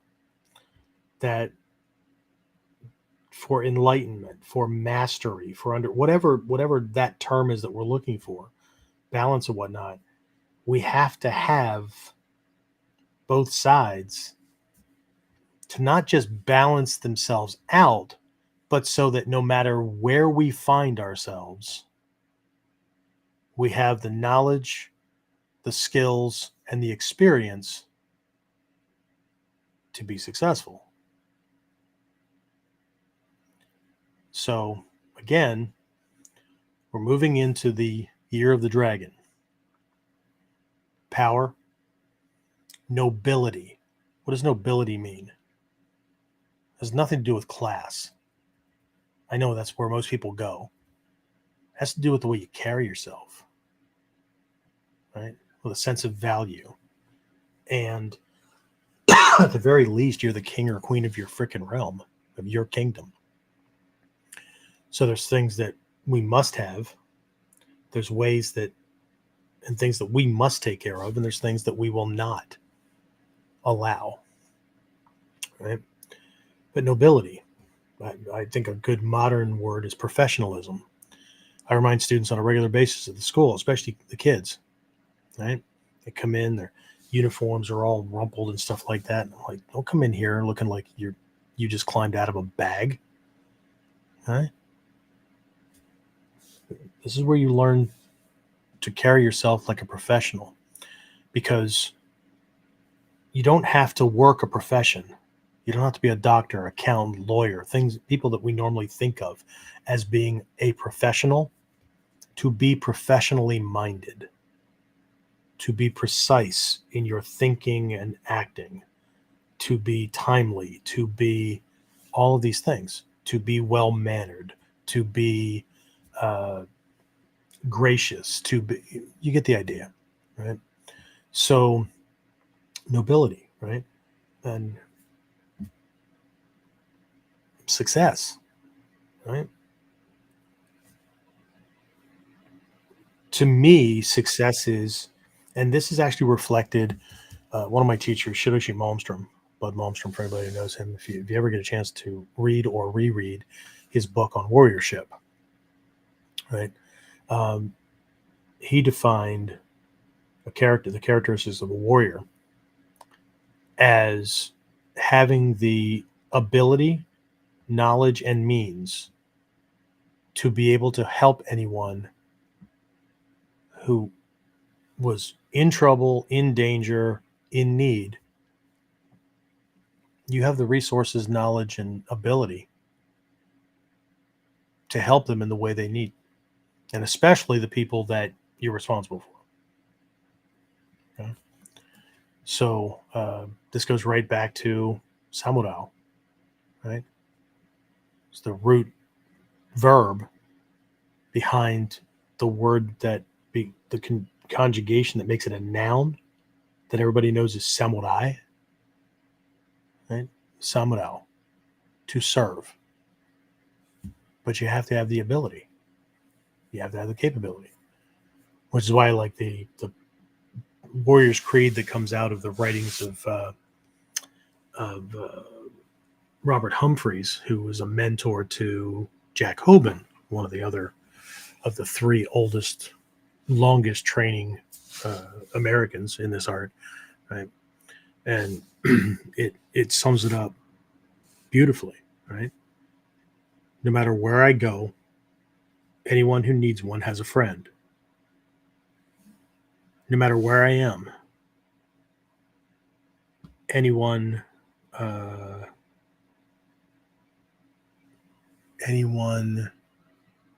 it's slipping. Anyone in trouble, right? Anyone who needs help, right? I'm there. And the third one is whenever I'm home, everyone's happy that I'm there. So again, this is where the hell's the fighting part? Well, it's in there, right? It's just not, we're not leading with it.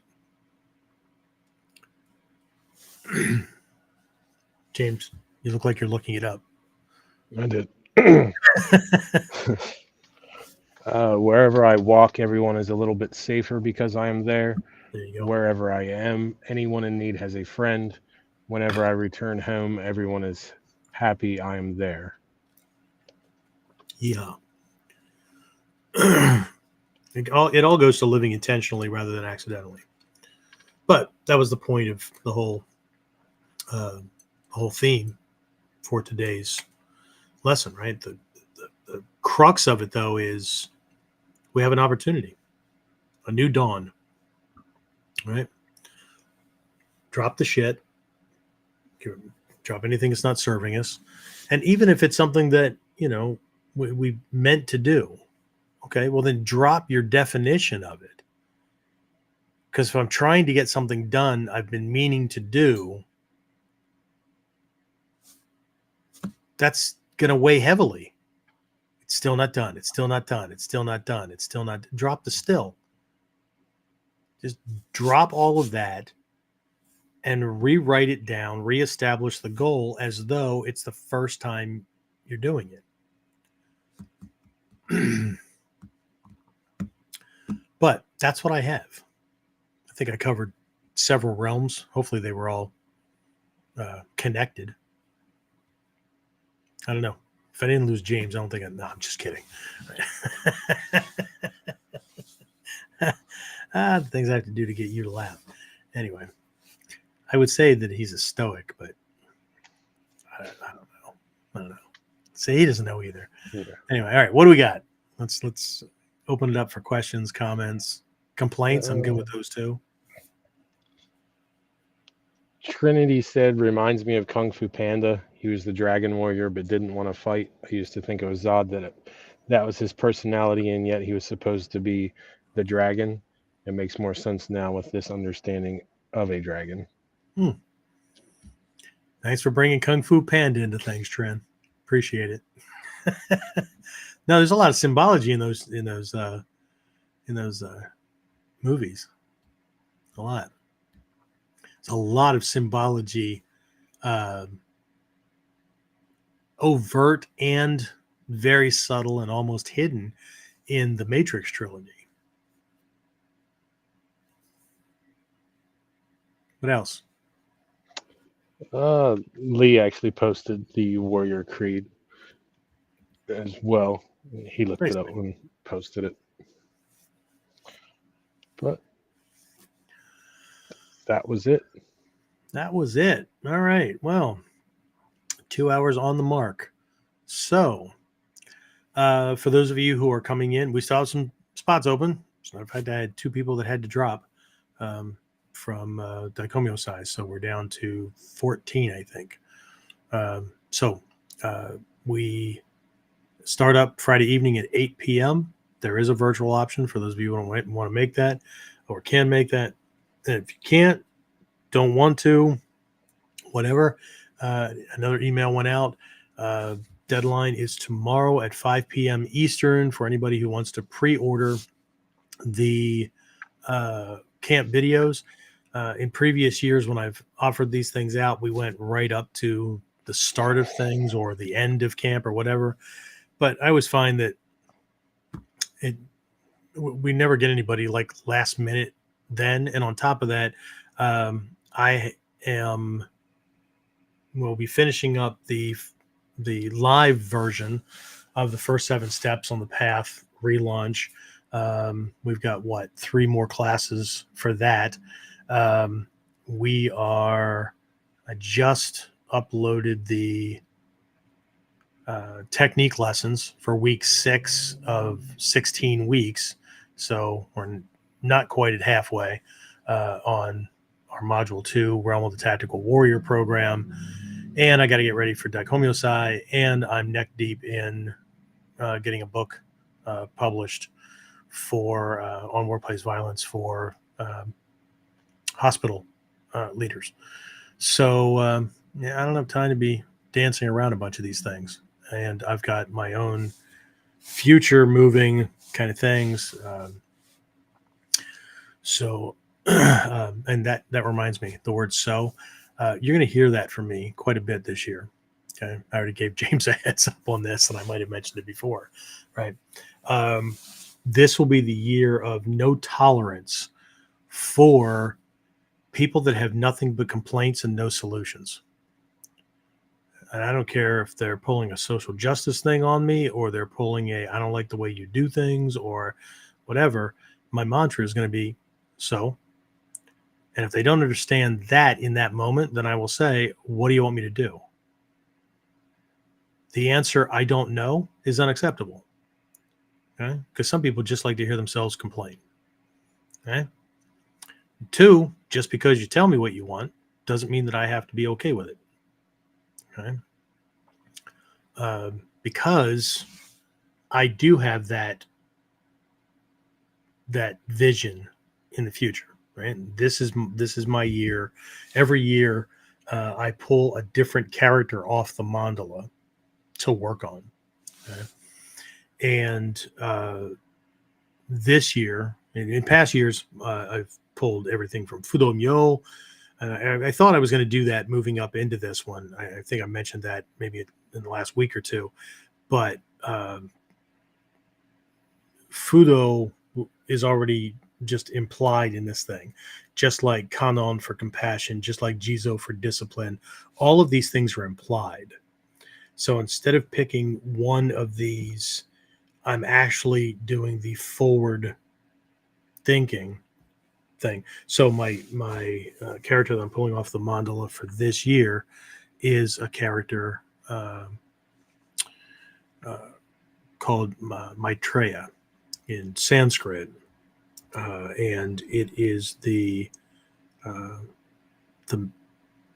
Buddha to come, the master to come. It's the completed version. And so what that means is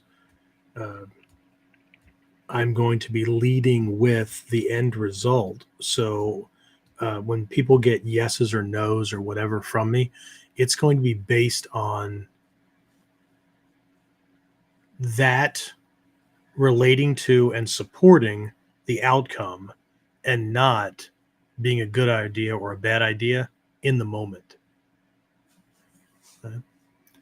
Some people train because they like to train. I don't fault that. Okay. But some people train because they know that there are certain bad situations out there in the world that if they have to face that, the skills that they're going to need to handle that can't be, well, I've got these and I hope that's enough. Right? They know what they're going to need to handle that, and then they're going to focus on, that's my priority. I've got to get these skills up to par if I have them, and if I don't have them, I need to get them. Okay? It's a difference between being a librarian and a cancer researcher. One person's in charge of the place where all the knowledge is stored, and one person couldn't give a flying rat's ass about 98% of that knowledge because it doesn't serve this. Right? A really good example. Now, this is from fiction, but I'm a huge Sherlock Holmes fan. Right? Sherlock Holmes was a fictional character, obviously. Right?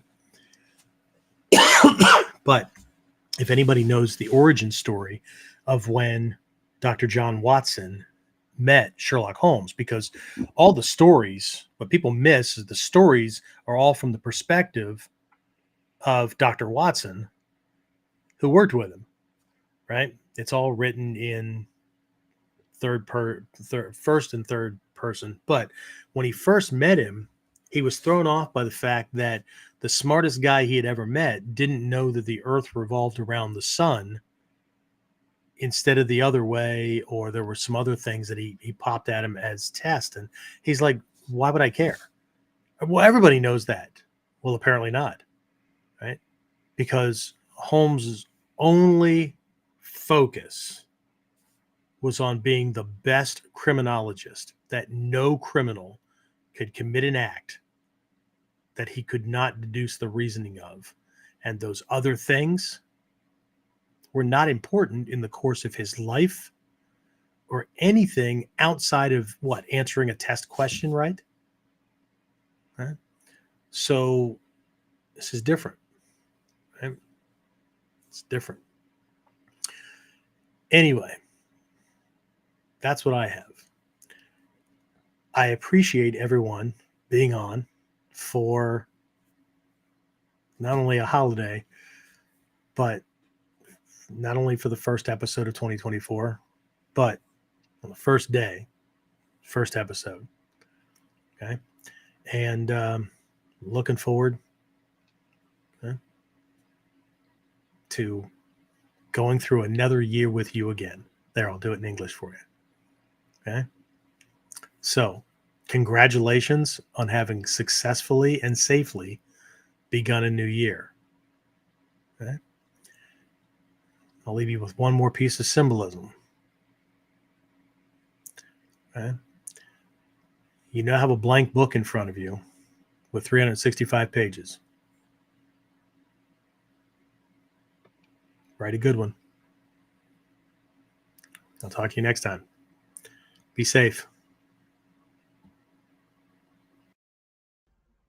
Get more of KUDEN Radio. Subscribe through your favorite podcasting site or join our clan of serious modern warriors at onlineninjaacademy.com.